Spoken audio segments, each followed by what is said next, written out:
front. Watch out. Down in front and clear it. Let him out.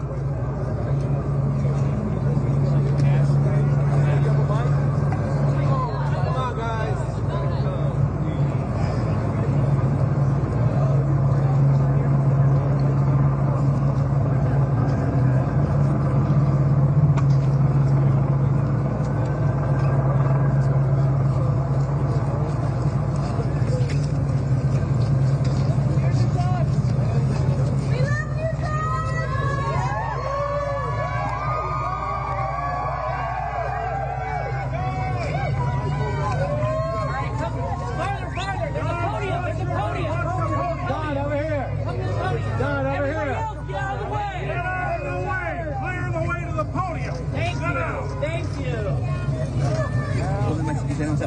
I need sunglasses. Here, go down. I'm good. How are you? Wow. Can everybody hear me? Are you guys set? Everybody ready? So look, I want to thank everybody for their support. It truly means the world to me. I have no idea what's going on because obviously I haven't seen anything. I have spent my entire career covering the news. I will not stop now. In fact, there is no more important time than right now, this very moment, for a free and independent media that shines a light on the truth and holds those in power accountable. Again, I will not stop now. I will not stop ever. Last night, the DOJ sent a team of federal agents to arrest me in the middle of the night for something that I had been doing for the last 30 years, and that is covering the news. The First Amendment of the Constitution protects that work for me and for countless of other journalists who do what I do. I stand with all of them, and I will not be silenced. I look forward to my day in court. Thank you all.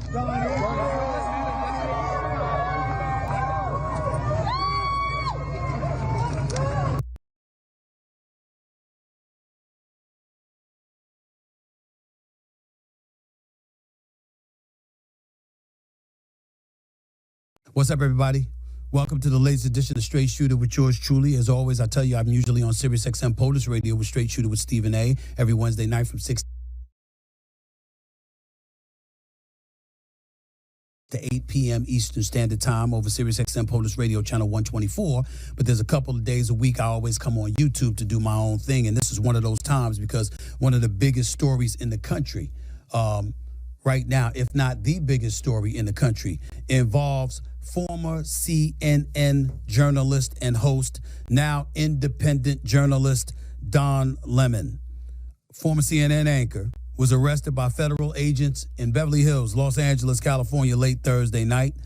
According to his lawyer, a week after a magistrate judge declined to sign off on a complaint charging him over his involvement in an anti-immigration enforcement protest that disrupted a church service in Minnesota weeks ago. According to the reports, Don Lemon was federally charged on Friday with conspiracy to deprive rights and interfering with First Amendment rights, according to the Department of Homeland Security officials.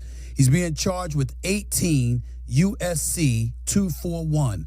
That's conspiracy to deprive rights, which makes it illegal for, quote, two or more persons to agree to injure, threaten, or intimidate a person in the United States in a free exercise or enjoyment of any right or privilege secured by the Constitution or laws of the United States. This is according to the Department of Justice. He's also charged under 18 U.S.C. 248, which is a violation of the FACE Act, or the Freedom of Access to Clinic Entrances Act, which is a 1994 federal law that deals with access to health clinics, but also covers interference with religious worship as well as conspiracy statutes. So to put it plainly, there was a protest that was taking place, and the protest that was taking place, it interrupted a church service, okay? And it interrupted that church service. Don Lemon appeared to know that folks were going to show up to this church to protest because the pastor of this particular church in St. Paul's, the church, it interrupted a Sunday service at City's Church in St. Paul, Minnesota. It targeted a pastor who they said also worked for the Immigration and Customs Enforcement, which is ICE, obviously. So they went to that church to protest that pastor. And obviously, people are looking at the FACE Act. You're not supposed to interrupt services. You're not supposed to be doing these things. You should have stayed outside, et cetera, et cetera. And that's what they're going off about Don Lemon for. Because he was in the church, he interviewed the pastor. He was interviewing folks that were inside the church, members of the congregation, et cetera, along with others. He was talking to them, having it reported back to his channel, the Don Lemon Show, and what have you. He was doing it. And they're trying to say, we don't give a damn if you were there as a journalist or not. You had no right to do what you do. It's in violation of the FACE Act. Now, having said all of that, let's get down to the nuts and bolts of this. You're violating his First Amendment rights. First of all, there's the issue of freedom of speech. Secondly, there's his freedom as a journalist, freedom of the press. And whether you like it or not, Don Lemon is a member of the press. Don Lemon has been in journalism for 30 years, if not more. Don Lemon worked at CNN for 17 years. And just because you don't have a specific organization that you're working for, that's where the word independence comes from. It doesn't mean that your journalism credentials are stripped. Not when you've been doing it for decades like him. Let's understand that. This is straight BS what he's going through. But I tell you the story that everybody's missing from this. Everybody is missing this story. Okay? Not only did we know that the president is petty and vindictive, just look at James Comey, let's look at Letitia James, just look at Jack Smith, just look at, John Bolton, and now we see Don Lemon as well. You're clearly about vengeance. You're clearly on a vengeance and a vindictive tour. That much is obvious. You're clearly weaponizing law enforcement in this country. Department of Homeland Security, Department of Justice, Pam Bondi, Kristi Noem. You see, it's clear what you're doing. So it's bad enough that that's obvious. It's bad enough that magistrate judges turned you down when you tried to file charges against them earlier. It's bad enough that you tried to appeal it and you got turned down again and you had to go for a third try, and Lord knows what you did to conjure up the charges to justify you arresting this man in Beverly Hills while he was working the Grammys, by the way. And everybody there is talking about it. So now you got Hollywood. Everybody's going crazy because they know what's happened to him. Here's the story that everybody's missing when it comes to Don Lemon. Trump just made him a boatload of money and elevated his notoriety exponentially. If Don Lemon wasn't known before, and he was known, if he wasn't known before, if he wasn't generating revenue before, if his popularity hadn't elevated exponentially before, it certainly has now. This is going to backfire on Donald Trump. This is going to backfire on Pam Bondi, who, whether she knows it or not, is losing credibility with each passing day because of stuff like this. There's no excuse for this. There's none. There's absolutely none. This is petty. It's vindictive. It's an abuse of law enforcement. No question about it. But the one thing it's not is a surprise. The thing about it is, like I said, the storyline is that Trump is going to end up looking like the fool in all of this. This is the White House early today. Don Lemon arrested. This is from the White House. This is what they posted.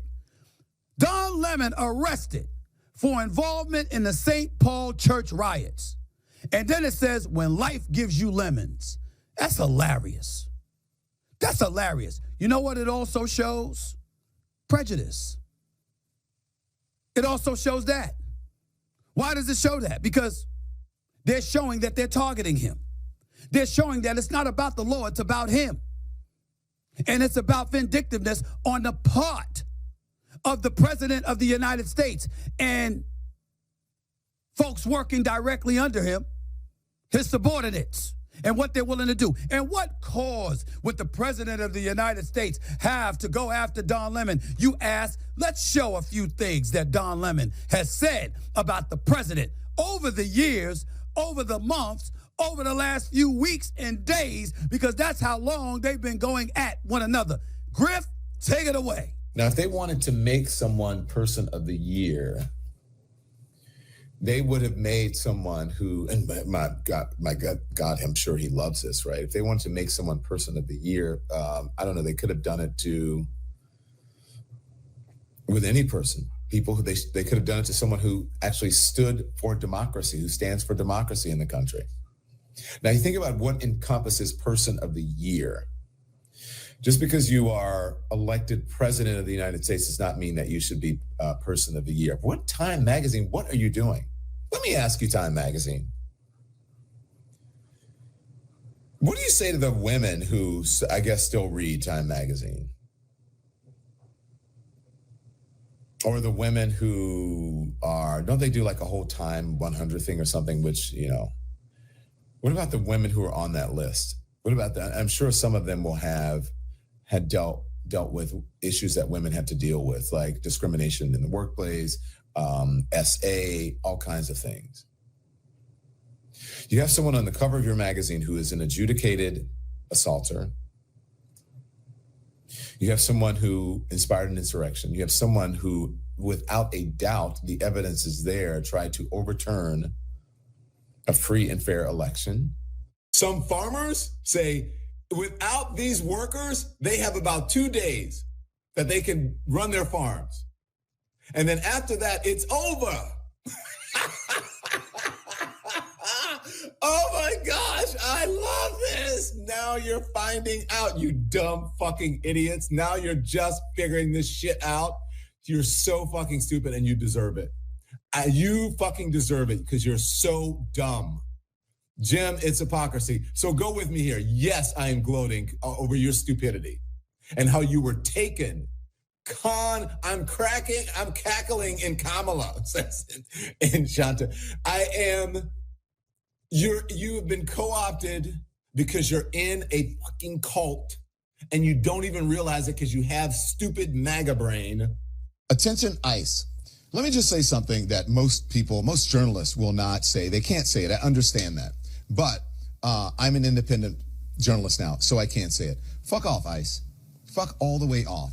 You are low-life losers, and you feel empowered by your dear leader, Donald Trump.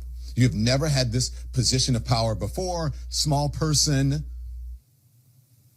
and you are treating people in an inhumane way, and you don't even understand why, because you're too dumb to figure it out. See what I'm saying?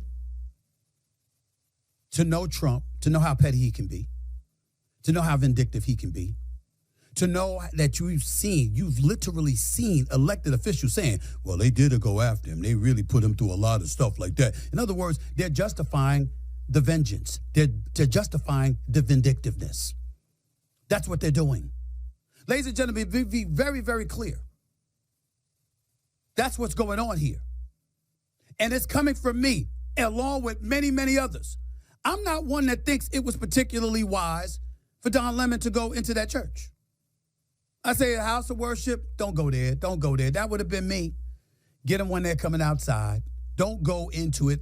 It's private property. Who knows what they can charge you with, particularly with this administration. I didn't think it was the wisest thing for him to do, to go into that church, knowing how knowledgeable he is, knowing how smart he is, knowing how accomplished he has been as a journalist. I just felt like, hey, you know what? That wasn't the wisest thing to do. But he knew what he was doing, and it was clearly a risk that he was willing to take. How Trump and them have reacted to it all is the pathetic part of it. And then when you see people like Pam Bondi saying the kind of stuff that she says, it doesn't make it any better. It makes it worse. Play that for me, please. Make no mistake, Under President Trump's leadership and this administration, you have the right to worship freely and safely. And if I haven't been clear already, if you violate that sacred right, we are coming after you. I can't tell whether that's her or Kristi Noem. If you didn't show me the video, I wouldn't have known it was her. Don't they sound exactly the same? See, the commercial with Kristi Noem and folks being deported or getting on a plane and they're flying off and she's like, if you're not here legally, this is what will happen to you. With the cowgirl hat on and all of this other stuff, Pam Bondi saying what she says. Well, if you're so right and you're so righteous, why in the hell do you have to take 3 bites at the apple before you can get an arrest warrant? See, these are the kind of things that's happening because in the end, what it comes down to is this. It all equates to noise. Trump knows good and damn well this is going to be much ado about nothing. Don Lemon will be out of jail shortly if he's not already. And yes, he's going to have to spend money out of his pocket to defend himself in all likelihood. And that's probably the kind of inconvenience that Trump wants to cause to Letitia James, to Don Lemon, to John Bolton, to James Comey, to Jack Smith and others, because that's the kind of inconvenience they caused him. They hurt his wallets where he had to have all of these defense attorneys watching his back and representing him. And he wants to do the same thing to them, the same old pettiness or whatever. But this is how you make sure that you're cool and you're guarded, particularly if you're the Democrats right now, because we all know this is going to be politicized. Don Lemon is not going to jail. In the interest of full disclosure, I do have an obligation to point out, what could potentially happen, because we can't ignore that, because we have to make sure that we highlight the charges here, okay? So if you're Don Lemon, you've got to deal with this stuff. If convicted of both charges, he could face more than a decade in prison, according to the Department of Justice sentencing guidelines. As for how likely the charges are to stick, let's call it what it is, at the very least being diplomatic here, engaging in diplomacy. It's going to be an uphill climb. Because he was there as a journalist, because that's what he's been doing his entire career. All he has to do is show similar footage to the kind of stuff that he's done throughout his career to show this is what comes along with journalism and where they're going to go then. Needless to say, the Democrats had to speak up, and I think it was apropos in this particular instance, especially for Senator Chuck Schumer, minority leader in the Senate. And what does he say? Quote, once again, the administration is behaving no differently from the police states and authoritarian regimes across history. They've arrested a journalist for the crime of doing his job. The arrest is a dark message to journalists everywhere. If you dare criticize this administration, watch your back. This is not democracy. That is a police state, and that is pure authoritarian bile. Democracy will suffer if the government chokes our civil liberties. I think that's an excellent quote on the part of Senator Schumer. I think it's apropos for this particular case, no doubt. And most importantly than anything else, it's playing right into the Democrats' hands. It doesn't escape me that Don Lemon was arrested on the very night before 3 million pages of the Epstein files were being released. It doesn't escape me that it occurred the week that Trump was dipping in the polls. It doesn't escape me that he's being arrested at a time when there's a bevy of problems, whether it's Iran, whether it's the economy, whether it's ICE in the streets, seen with a 5-year-old 1 minute, seen shooting Alex Preddy another minute, seen shooting Renee Good another minute just weeks earlier. It doesn't escape me that you still stick to this issue because it's the lone winning issue for you if you're Trump. But even in that category, it's dissipating. Because of how things look, because of what's been transpiring, because 2 Americans have been killed, because there's chaos in the streets of America. America has already shown you, if we did have a struggling economy, we'll deal with it. If we did have a border issue, we'll deal with it. Because anything is better than rampant chaos in the streets of America, particularly when pettiness vindictiveness, and bullying, and dare we say authoritarian behavior is exhibited on the part of our government in the United States of America. When you do that, all bets are off. I told y'all 2 weeks ago. I told you a week ago. And I'm telling you now, Trump is blowing it. You can say whatever you want, Republicans. You can say whatever you want, GOP. You can say whatever you want, MAGA. Independents are elevating in this country. We ain't over on the far left with the progressives with some of their nonsense. But we damn sure ain't with y'all on the right either with what we're seeing. Independents, and you're listening to a registered one. Last thing we want is this kind of chaos. Last thing we want is a commander-in-chief who does everything he can do to circumvent the rule of law. I repeat, I didn't think it was the wisest thing for Don Lemon to walk into a church, even if it was as a reporter, because religion, it gets dicey. It's where the FACE Act and other things come into play. It gets dicey. It's not something I would have done. But that doesn't mean he didn't know better.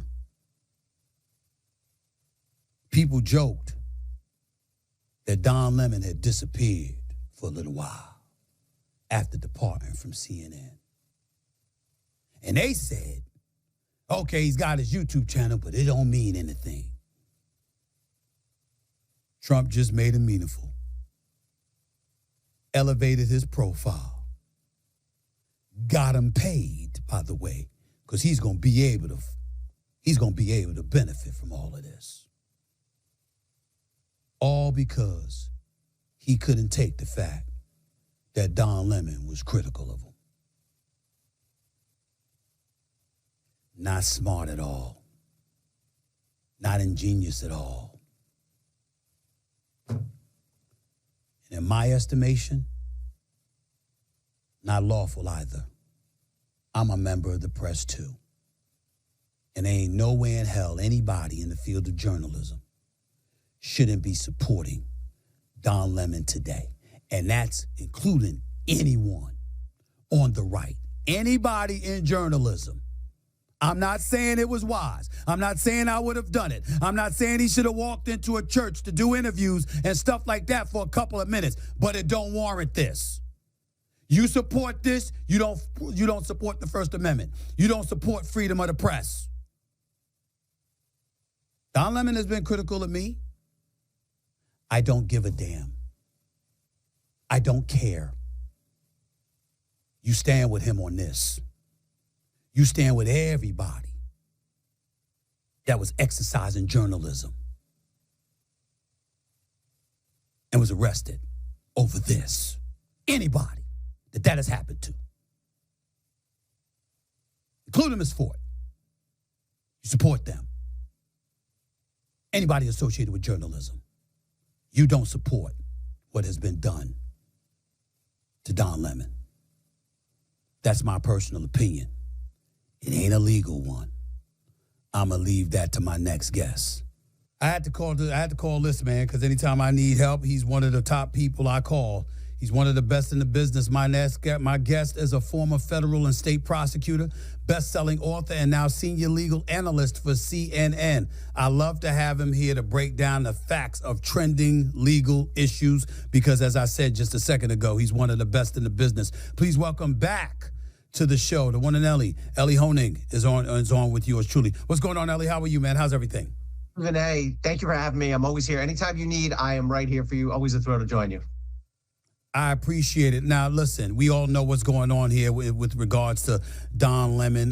He was arrested late Thursday night in Beverly Hills while working at the Grammys or what have you. And obviously, everybody's looking at Attorney General Pam Bondi, how she announced via X that your former colleague, Don Lemon, was arrested by federal authorities on Thursday evening in connection with the anti-ICE demonstration at City's Church in St. Paul, Minnesota on January 18th. First things first, have you spoken to him? First things first, have you spoken to him? I have not, Stephen A., but I'm glad you mentioned that because I have to say, before we get into this, I know Don personally. He was a colleague of mine here at CNN, and Don really was a guy who gave me a hand up. Don was, by the time I arrived, he was fully established. He was anchoring our night show, and he was the first anchor to bring me onto a primetime show. So he reached out for me early, and we became close, and I did his show hundreds of numbers of times, and we've remained in touch. I've seen him around, but no, I have not talked to him since this happened. Let me ask you this, and I appreciate your transparency on that. Thank you so much. What specifically are the charges against him? Tell our audience. I said it earlier, but I want you to reiterate it. It's a good question. It's sort of obscure, unusual charges. So apparently there are two charges against Don here. They're basically the same conduct. One of them is criminal deprivation of civil rights. Now, it is a crime if you intentionally deprive someone of their civil rights. And the theory here, I guess, would be that he intentionally interfered with the right to free exercise of religion. There's also this statute, this federal law called the FACE Act, which was passed basically in the 1990s to preserve the ability of people to protest outside of abortion clinics. And what that law says is it makes it a crime, probably a misdemeanor, in this case, a first offense, for a person to intentionally obstruct or interfere with somebody's practice of their religion. So if you take it on its face, before we get to Don and the journalistic element, people may think it's a bad idea. People may think it's an ill-advised law. I will hear that argument, but it is a law. And so if you take it on its face, the protesters who went into that church and disrupted and derailed that church service technically violated that statute. And before today, we had seen 3 of those protesters charged with that crime. It is a misdemeanor, which means the max penalty is going to be 1 year. It's less serious than a felony, but we're still talking about federal criminal charges here. So it appears those are the charges against Don Lemon.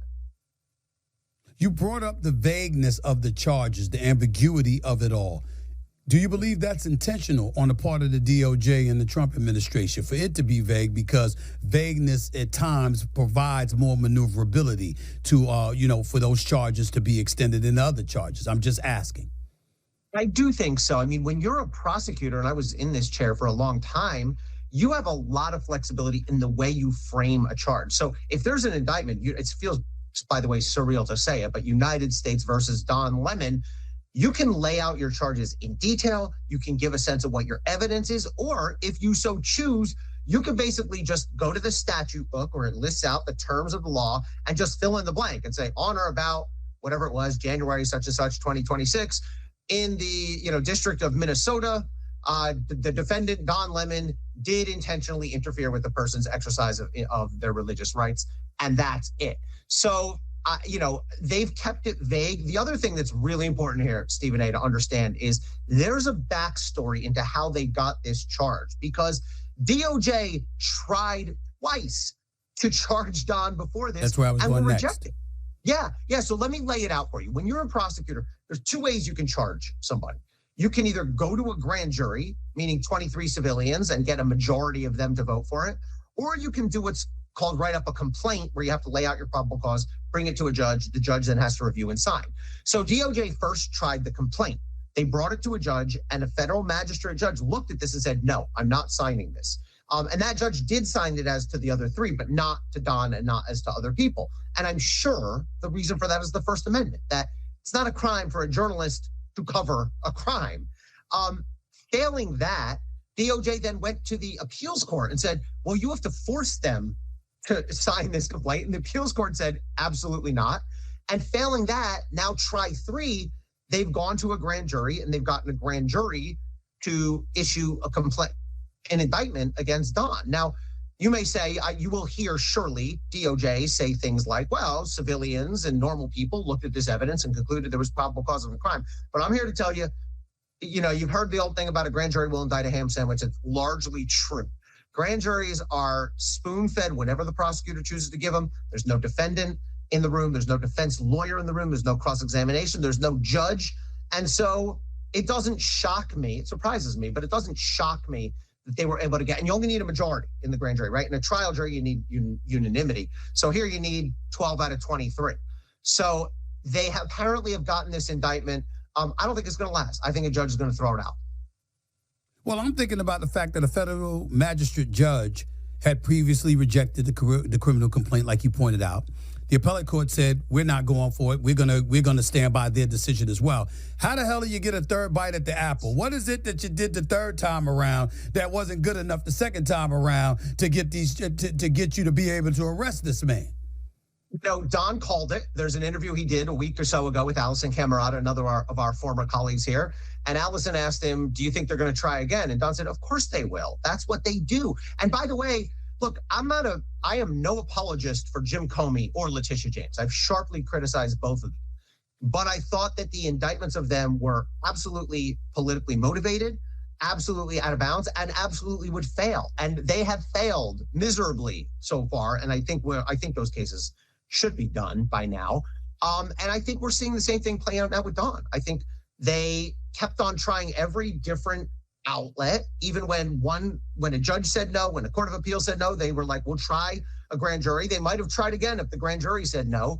And I think they're going to lose. I think that much is clear. DOJ is going to lose. I don't know if they care, though. I really don't. I think they almost feel like getting off the charge, getting off the indictment, that's sort of the win. You know, the cheap shot, the sucker punch is the win, and we'll just worry about whatever happens later. We're talking to Ellie Honig, CNN senior legal analyst right here with George Truly, straight shooter with George Truly. I got to ask you this, too, because the FACE Act has been brought up on numerous occasions. The federal government cited that act to justify the arrest of Don Lemon and the other protesters as well. Explain what the FACE Act is to our audience and how could it possibly apply here? It is a law that was passed in the 1990s. And it basically says, in relevant part here, that it is a crime to intentionally interfere with somebody's exercise of their religious freedoms. It was passed during the time, you'll remember this, Stephen A., when there was a lot of controversy about where can people protest outside an abortion clinic, and you know, how far do they have to be, because there was religious protesters and that kind of thing. And so it was a law designed to protect religious expression, religious liberty. I think in this instance, it comes squarely up against another First Amendment right. I mean, freedom of religion is First Amendment. So too is freedom of speech. So too is freedom of the press. And I think that's why Don's case is going to be different than the other protesters, because he's going to simply argue, I was covering this as a journalist. I mean, if you look at Don's videos, he is doing what journalists do. He doesn't have the typical big brand name. You know, it doesn't say CNN on his truck anymore. It doesn't say, you know, ESPN or whatever on his truck.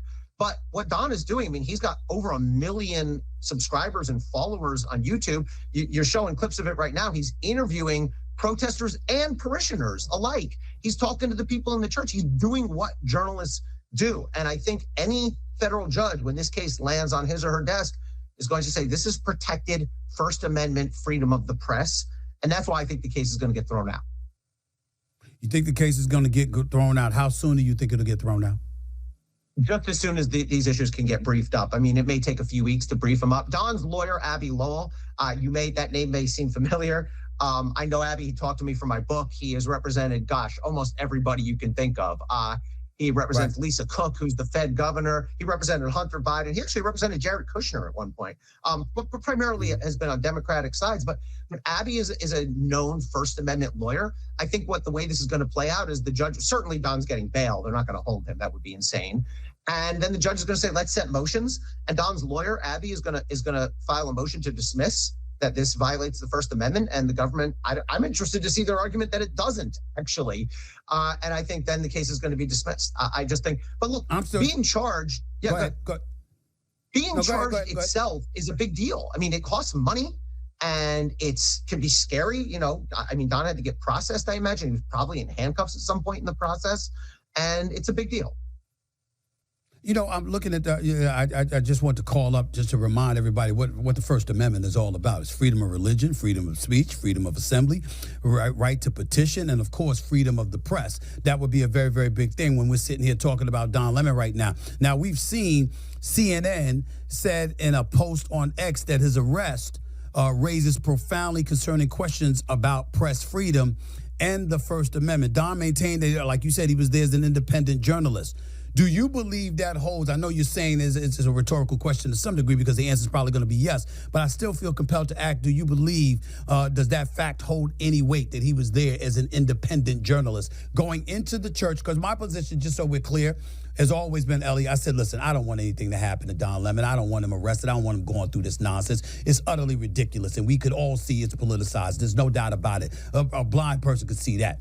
The issue, however, was going into that church. That's always a dicey situation in a place of worship, especially when you're interviewing a preacher and the preacher is telling you, or the pastor is telling you, he wants you to leave. Those kind of things. I was wondering whether or not that would hold any weight at all in your estimation. I think that'll be part of the argument. But I think that, look, even if one believes the FACE Act is a good idea and constitutional, and even if one believes the people who stormed into that church should be prosecuted, and I've said on air, they did commit a crime. I mean, like it or not, they committed a crime. It's different when you're covering it. Now, look, if Don was pretending to cover it while really participating in it, that may be different. But the videos are out there. I mean, he is performing a journalistic function. And the analogy I make, it's not perfect, but Stephen A., like a lot of people covered January 6th, right? CNN had people on the Capitol grounds with cameras showing what was happening on January 6th. And we didn't get prosecuted for that, nor should we, right? It's not a crime to cover a crime. And I think that's ultimately what's going to make all the difference here. Now, look, I guess there's a question of, was it the best idea for him to go into this private building, which is different than the Capitol, to cover this? But it's the job of a journalist. You're covering something as it's happening, a newsworthy event. So ultimately, and I should say, yeah, go ahead. No, go ahead. Finish your thought. I mean, the courts have been very deferential to the First Amendment, very respectful of the First Amendment, very respectful of the freedom of the press. And DOJ up to this point has all these special rules. If you look at what we call the Justice Manual, there's a whole chapter on being very careful. Forget about even charging journalists. If you even want to subpoena a journalist, you have to go through all this checks and balances and all this approval to do that. And now here we have DOJ just sort of firing off a criminal charge against a journalist.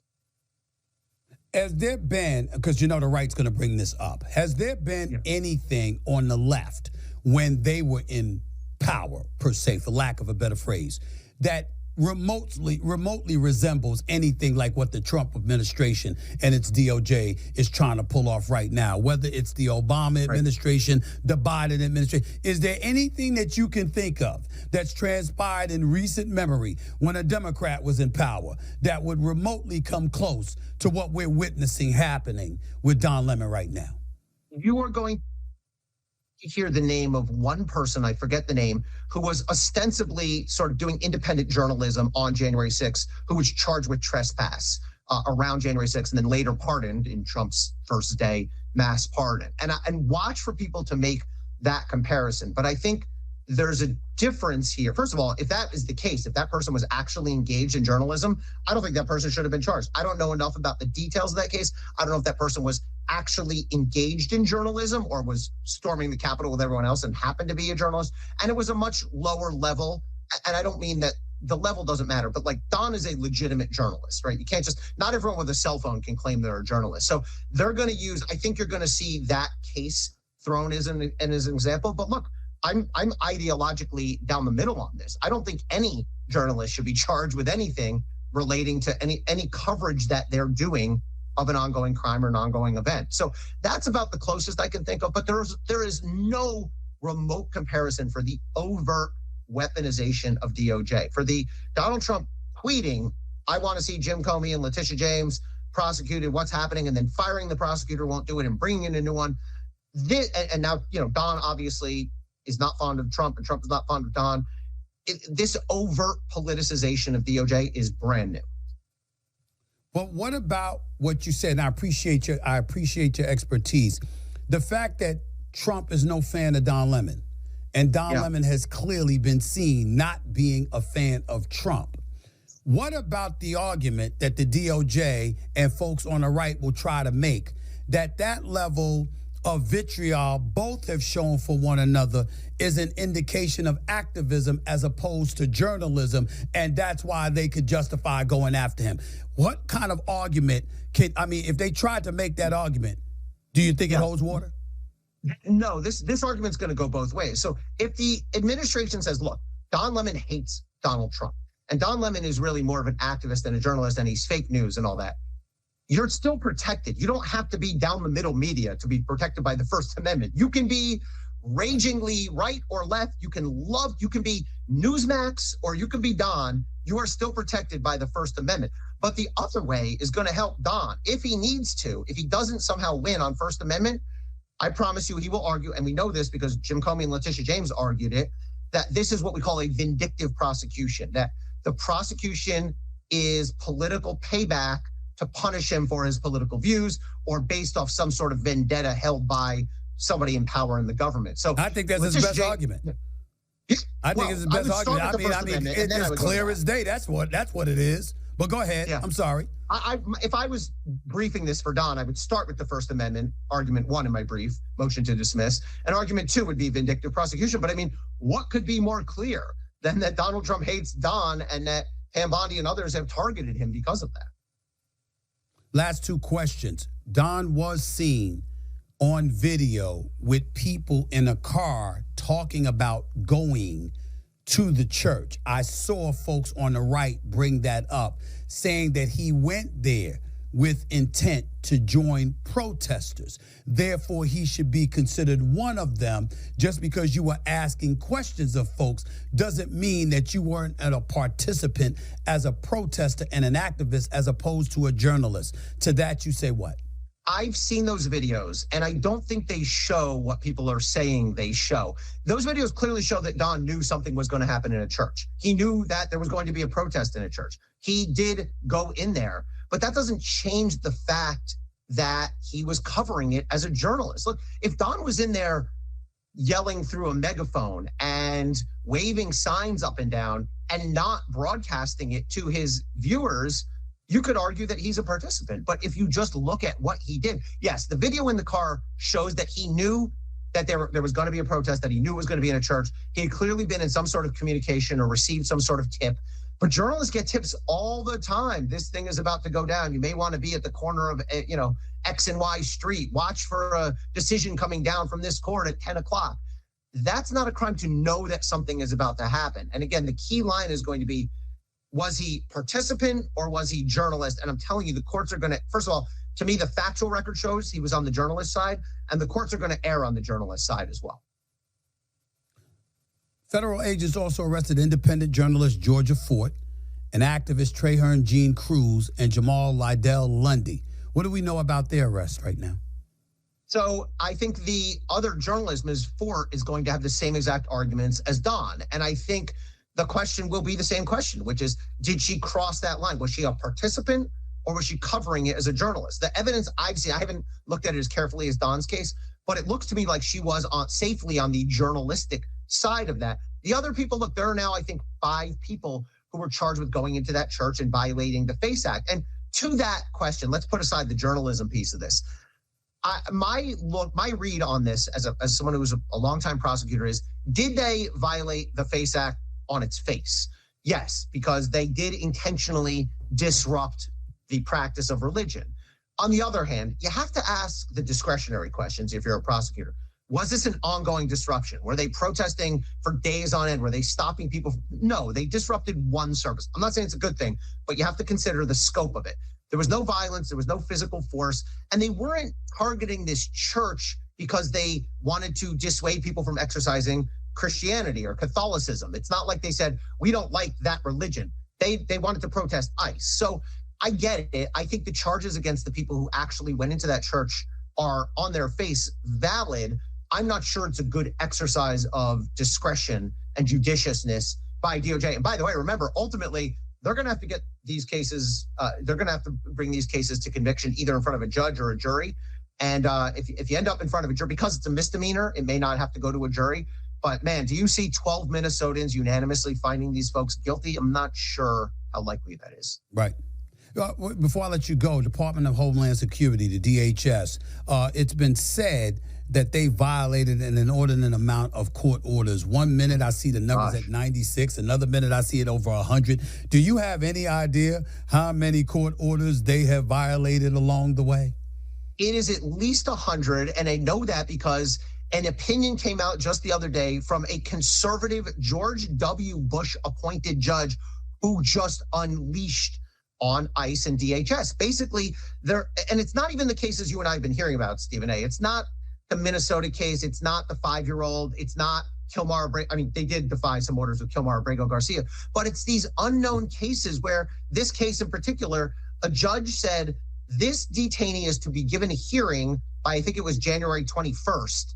And the person was not given the hearing. And the judge issues this scalding ruling basically saying, I've never seen this. Again, this is a conservative Bush appointed judge saying, I've never seen this level of outright defiance of court appearances. And the judge said, I order the head of ICE's operations into this courtroom by Friday, what's today, unless this person is given their hearing. And sure enough, because of that, the person was not only given the hearing, but released. So this is not to be taken lightly. I mean, it was, listen, I was at DOJ, I was a state prosecutor, 14 years total. It was not seen as remotely optional. Oh, a judge issued an order. Do we want to comply? It's not like a high school English class. We're like, I'll hand it in when I get to it, or maybe I'll take a 0. That's not an option when you're a prosecutor. And so it's good that judges, regardless of political persuasion, are aggressively calling this out. We pick out, last question, we pick out an abundance of things where when you see something politicized, we take a side. And we ultimately say this is going to hurt this side, this may help this side. That's from a political perspective. From a legal perspective, courts have feelings. You've seen the judge. You talked about the judge appointed by Bush and how he excoriated and railed against the Trump administration, the DOJ and the DHS because of, violating court orders and what have you. From a legal perspective, how much is tolerated when you ignore an abundance of court orders and you're clearly not following protocol and you're not following laws? How much of that is tolerated before you, even as a White House administration or the legal arm of the law that it has available to itself, gets checked? And I'm talking about permanently, because you're just not, when I'm talking about you're just not following the law. When do they get checked from the legal community in terms of the court saying, we don't even want to hear from y'all anymore because y'all ain't doing things the right way? One thing I think we've learned during this first year of Trump's second term is you can get away with a hell of a lot if you're willing to push boundaries. And the consequences are pretty minimal. I mean, think back to the Kilmar Abrego Garcia case. This is the guy who was wrongly deported to Honduras and then brought back, and now he's being prosecuted. I mean, DOJ defied orders and played word games with courts up to the Supreme Court, and various courts issued these scalding rulings and saying, I've never seen anything like this. It's an outrage. But ultimately, it did not get to a point where people were held in contempt. They were threatened with contempt. And contempt, I mean, as a practical matter, you're not looking probably at imprisonment. And the point to your question, Stephen A., is we put a lot of faith in the good faith of our Justice Department to play fair, to at least abide by rulings, whether they like them or not.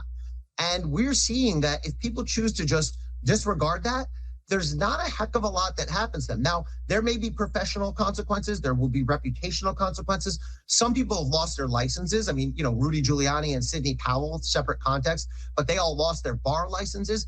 But I think one of the lessons is our laws are important, our rules are important, our regs are important, but ultimately we depend on the good faith of the people who hold these jobs. And if you have people who hold these jobs who don't give a crap and are going to do what they're going to do, there's not a heck of a lot you can do to stop. Elie Honig, senior legal analyst for CNN, right here with Stephen A. Straight Shooter with yours truly. Appreciate you, buddy. Thank you so much. Have a wonderful weekend, man. Take care. You too. Thanks for having me. Appreciate it. No problem. You heard him right there. You heard what he said. I mean, listen, there's not much to this. Now, obviously, they can try to push the envelope. They can get away. They can try to get away with what they want to. But in the end, it's up to us as American citizens to let them know we can't let you do that. We're going to do everything we can to stop that nonsense from happening, because guess what? It's against the fabric of what America is all about. It's just that simple. Now, Trump, I've been saying it for months. He's on a revenge tour. I've been saying it for months, okay? And listen, damn it, you can almost understand it when you get convicted 34 felony counts and stuff like that for paying somebody hush money at the tune of $130,000, and that balloons into something else. But guess what? Think about what's being done here. Whether it's Don Lemon, whether it's the other three journalists, whether it's a James Comey, whether it's a Letitia James, whether it's a John Bolton, the list goes on, Jack Smith. I mean, clearly, he does not care. He doesn't care. And Pam Bondi doesn't either because she's interested in Cowtown to whatever he says. That's how it appears, because something this flagrantly obvious, this flagrantly politicized, weaponizing the DOJ to this degree is inexcusable. There's no way around it. So guess what? The person that's going to come out here, as I said earlier, the person that's going to come out here looking pretty is Don Lemon.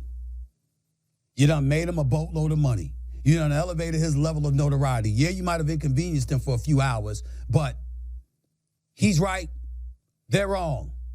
Period. Andrew Wilkow, conservative radio host, favorite line, they're right, yeah, we're right, they're wrong. That's the end of the story. You just gave that power to Don Lemon. And who did it? The White House. And the DOJ and DHS under its wing. That's what you gave them. What a disaster. What a disaster. But not for him. Because I don't give a damn how you feel about Don Lemon. You can't support this. You can't justify this. This is some inexcusable shit. Plain and simple. I don't need to say any more than that. Sleep on that for the weekend. I'll holler at y'all next week. Till next time, everybody. This is Stephen A. Signing off. Straight shooter. Peace and love. Talk to you soon.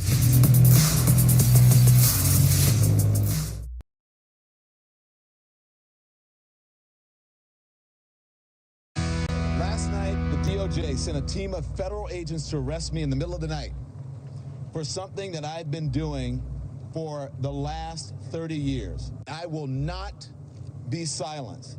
I look forward to my day in court. Chris Cuomo here. Welcome to News Nation. You got to see right and wrong, brothers and sisters. The arrests of 2 journalists by this administration. We got to look at it in terms of this. The question's not about what or whom you like, but what freedom demands. And Don Lemon left out the most important point there. Don Lemon should have said that I and another journalist were arrested for what happened at that Minnesota church. And I'll explain why in a second. But let me start by saying, I don't like what happened at or inside that Minnesota church. I don't like the arrest of 2 journalists. I think it only makes the situation worse.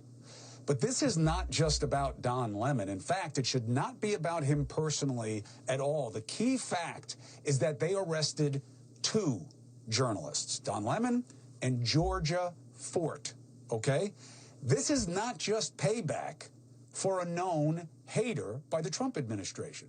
Now, both have been released, and I expect them to stay free.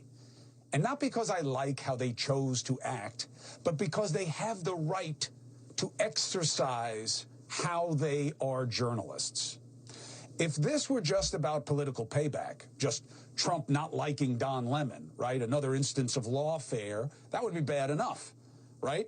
How the White House flaunted the fact that they arrested him when life brings you lemons.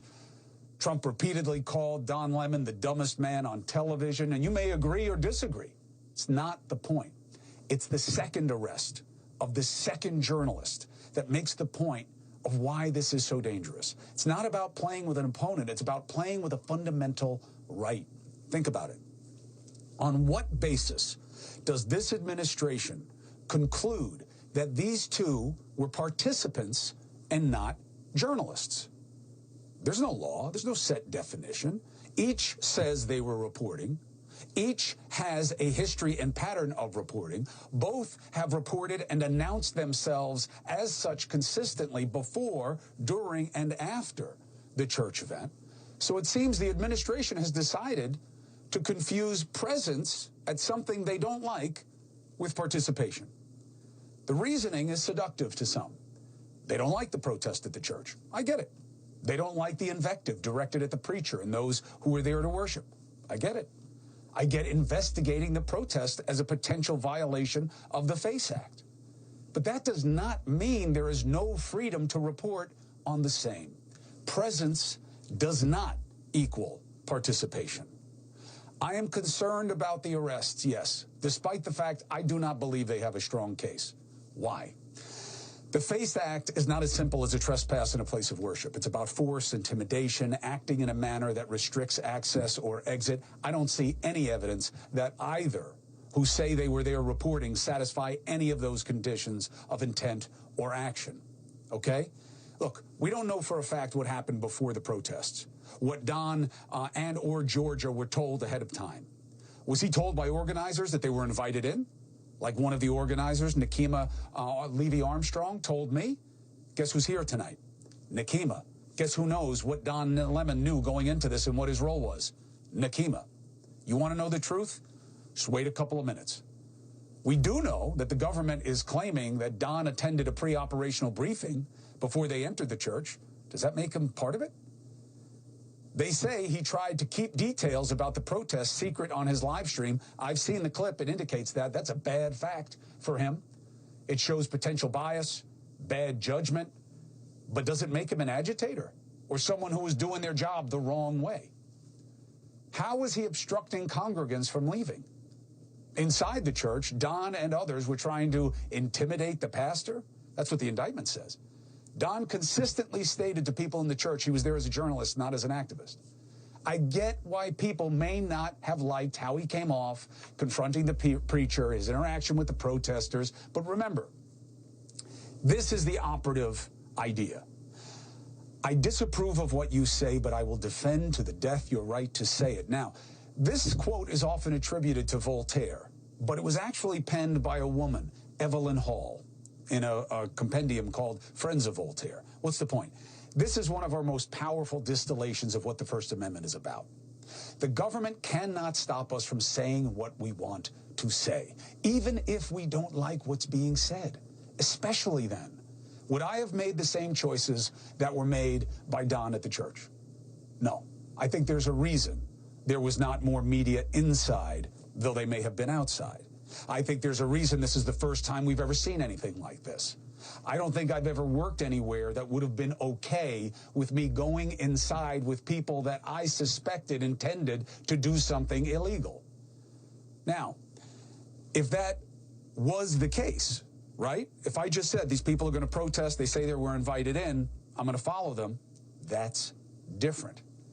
But in either instance, it would still make me a journalist. It would probably make me a fired journalist if I did something that offended standard and practice at every place I've ever worked. Not agreeing with a journalist's choices, however, does not justify taking their freedom to report. And I hear those of you who say, Don Lemon, he wanted this. He's been spoiling for a fight. You see how he loves it? He's been baiting the president. So what? By the way, I think the president just did Don Lemon the biggest favor of his career. I think he made him a martyr. I think he made him millions. I think he made him the face of resistance to this administration. Perhaps Georgia Fort, too. Now, I think elevating him that way would be a mistake. I think condemning him this way that the administration has is a mistake. But none of that feeling should affect the fact that journalism is not to be compromised by personal preference for the reporting. And yes, this is personal for me and to me. Of course it is. I know Don. I don't want bad things to happen to him or to anyone, especially being targeted by the most powerful entity on the face of the planet, the United States government. Now, Don and me, that's our business. Has our relationship changed over the years? Yes, for good and bad reasons. That has not changed the fact that I would never want to see his freedom restricted this way. I do not like having to defend the choices that Don has made. I don't agree with a lot of them. I'm sure he feels the same way about me. I see what he's doing now to get paid, the rage bait, the provocation for profit, all the other things that he's chosen to do to trip algorithms and make money in social media. But he's not alone in those judgments. I don't see anybody else having their J card pulled. And that's kind of the point. It's when things offend your sensibility that rights can be dismissed as privileges at the whim of the powerful. And the right to be a journalist, to report, Don's right, Georgia's right, my right, those rights don't exist because the president likes the way any of us exercises it. The most obvious part to me that this has gone too far is that the administration chose to arrest 2 black journalists and threatened the Ku Klux Klan Act as a basis. Adding insult to irony only makes how vindictive this is and dangerous this is more obvious. Look, forget about Don Lemon. I think he's going to be okay, but this is a little scary, I'll be honest. Imagine that this is a journalist that you think is the greatest. He or she or they is your favorite. And this was done to them because of choices they made that were deemed unpopular by those in power. That would be a really dangerous precedent. Now, someone's going to say, you have to punish him and Georgia and the protesters. Otherwise, you're going to have people running into all kinds of places of worship. Well, first of all, there's a federal law against that. And that would justify investigating and maybe prosecuting protesters. We'll see what they can develop. But not the press. The precedent that that sets is much more probable than this houses of worship won't be safe anymore. You open the door to allowing President Trump to say who is a journalist, who gets that level of freedom of speech, then who's next? As a journalist that has been targeted by people who don't like my analysis or my interviews or my face, including people in this administration all the way to the top, would you be surprised to hear that I was on some list of people to be taken down? I don't want to be, but it wouldn't surprise me. So I fight for Don Lemon and Georgia Fort. I fight for these two to ensure the freedom of press for all of us. That is what I think about this. Thank you for watching. Subscribe below and download our News Nation app right now on your phone, and you will get fact-based, unbiased news for all Americans.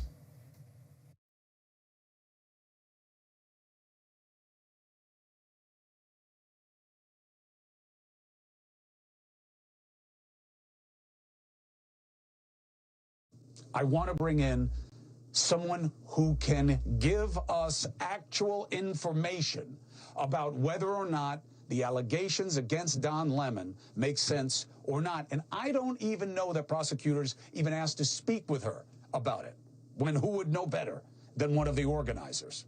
Civil rights attorney, ordained minister, Nekima Levy Armstrong. Nekima, thank you for joining me again. I got to tell you, I was pleasantly surprised that you said yes tonight. So, attorney to attorney, okay? Was Don Lemon part of your organized effort? Well, first, let me correct something. You said that the federal government is the most powerful entity on the planet. I beg to differ. God Almighty is the most powerful entity on the planet. That's number one. Number two, we didn't go into the church to do anything illegal. We didn't intend to do anything illegal, nor did we do anything illegal. That's why you don't hear any allegations of violence. You see a very flimsy indictment from the federal government. So in terms of your question with regard to Don Lemon, he had no idea what was going to happen. So my first time ever connecting with Don Lemon was on the Friday before this protest. There were a few of us. So myself, Georgia Fort, and another local organizer who were on his show talking about ICE and their destruction in Minnesota. And we had also attended a congressional hearing that took place in Minnesota involving 28 congressional leaders. And so that was my first introduction to Don. So the next day, Saturday. Let me just...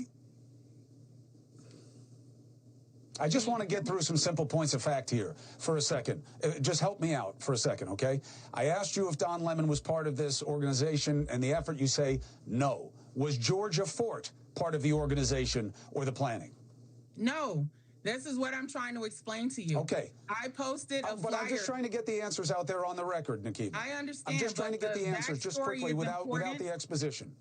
The backstory is important to help people understand how this unfolded. So on Saturday, I posted a flyer about this action with no details other than show up at the Cub Foods parking lot if you want to participate. So Saturday night, I got a call from Don asking about this protest. And I said, listen, I can't reveal any information about this protest. He said he would be heading into town on Sunday. And I'm like, I have to treat you like everyone else. I cannot reveal any information about it because I don't want it to leak. And so I said, if you want to document what's happening, then show up at the Cub Foods parking lot like everybody else. Right? Okay. Same with Georgia. Okay, let me ask. So, go ahead. Let me ask you something else. Nikema. Did Don Lemon believe that you had been invited in by the preacher? I'm not sure what he believed. He didn't Did you even tell him know that? we were going. He didn't even know we were going to a church. That's what I'm trying to explain to you. Okay. I gave people an address Okay, that's and said, the meet answer. us here. And I am not going to tell you where we're going. You just have to meet us at this address. And when we get there, you'll know what the situation is. That was literally the information that I gave people, because that is what Operation Pull Up is about. We don't reveal specific details about the location. So they didn't know they were going to a church. They didn't know the name of the church. That's the bottom line. Okay. I knew the church. I knew the name. I knew about David Easterwood, the ICE director, also serving as a pastor there. But he had no idea. Okay. I stand corrected also. You were right. I don't, I have a tendency to want direct answers, obviously, but your exposition is helpful because there is a clip of tape where Don Lemon says, I'm going to turn off the live feed right now because I don't want to expose their plans. That is a big part of the indictment.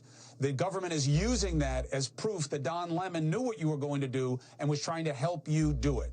Your response? He had no idea what we were going to do. I am a very tight-lipped person when it comes to my organizing. So no one, not a single person other than my co-organizers had any idea where we were going, what we were going to do. They didn't even know what was going to happen once we got inside the location. I waited for God.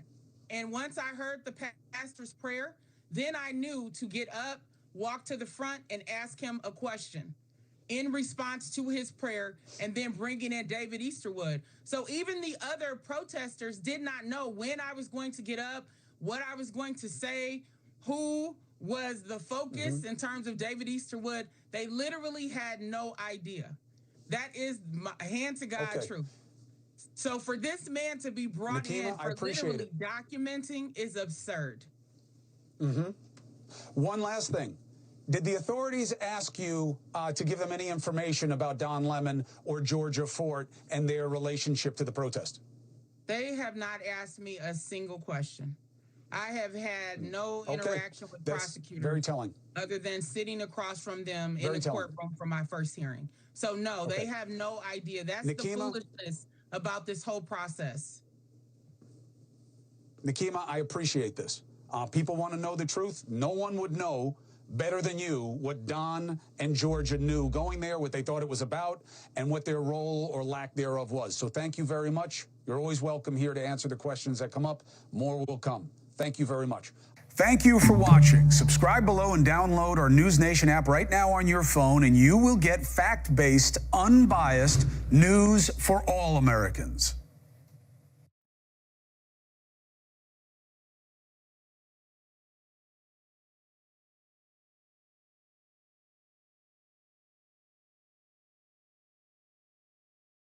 ABC News Tonight identifying the man killed as Alex Preddy, who was a registered nurse. The Associated Press says he was born here in Illinois. This comes as the mayor of Minneapolis is continuing his calls for immigration agents to leave the city and state after now the third shooting involving a federal agent in Minnesota. The Trump administration claiming the man Alex Preddy, seen here in a family photo, was a threat while armed with a gun. Minneapolis police say Preddy was a legal gun owner in an open carry state. Cell video captures an apparent tussle between federal agents and a man on the ground in Minneapolis this morning before you hear gunfire.